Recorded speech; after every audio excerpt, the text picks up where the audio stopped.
Welcome back to Tech Stack for all you tech enthusiasts.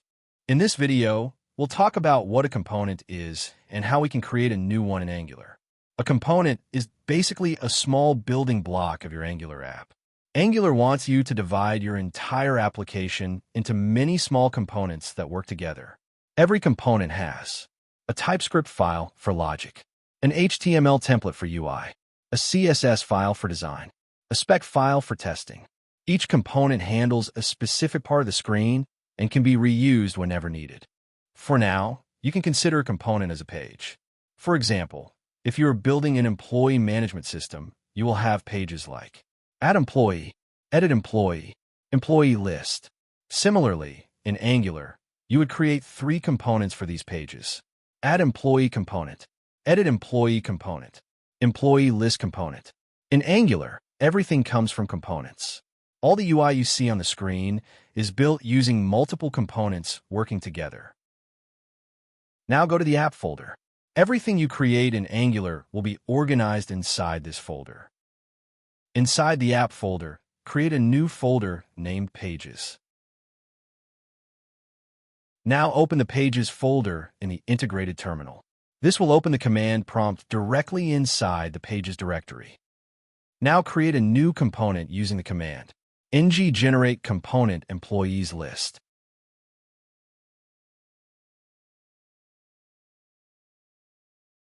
Here, employees list is the name of the component. Remember, every Angular CLI command starts with ng. The component has been created successfully. Angular generated 4 files, just like we discussed earlier. Each component can have up to 4 files. Now let's create a new component. Add Employee.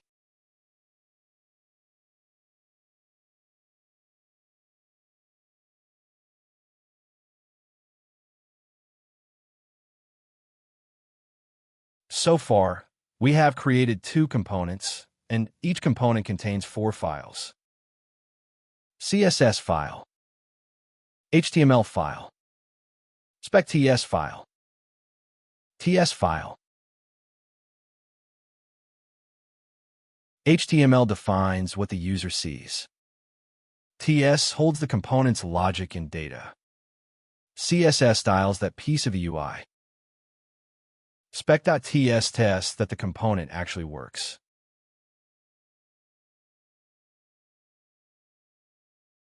Each component contains a block like this. This is called a decorator. It provides extra information about the class, such as its selector, template URL, style URL, and imported array. Selector tells Angular what custom HTML tag represents this component. Import specifies all standalone components, directives, and pipes this component needs to function. Template URL links to the external HTML template that Angular renders for this component. Style URL links to the external CSS file applied only to this component through Angular scope styling. Now, open a new terminal and run the command ng-serve. This will start your Angular application.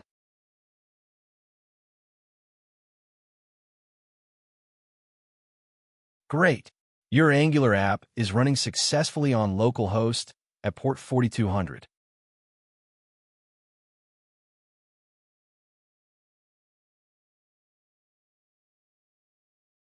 Now, we want to display the Add Employee component inside the app component.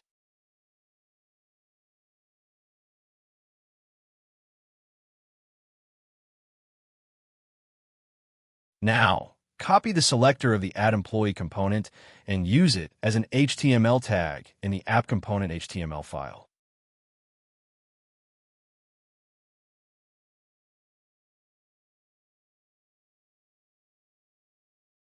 If you see this error, if app.add_employee is an Angular component, make sure it is added to the imports of the component using it. It means Angular doesn't know about the component yet. Open the add_employee component.ts file, copy the class name, and add it to the imports array in the app component decorator.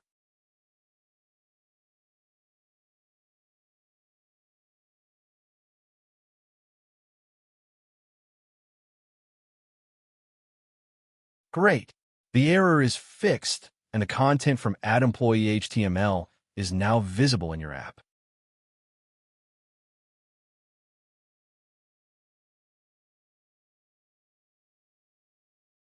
Similarly, you can use the employee list component in App Component. Copy its selector and add it as an HTML tag in App Component's template, and include its class name in the imports array of the App Component decorator. Perfect, you can now see the employee list component HTML showing up perfectly on the page. If you're passionate about learning new technologies, make sure to subscribe to our YouTube channel, Tech Stack, and keep learning new skills. Thank you. And remember, consistency is the key to success.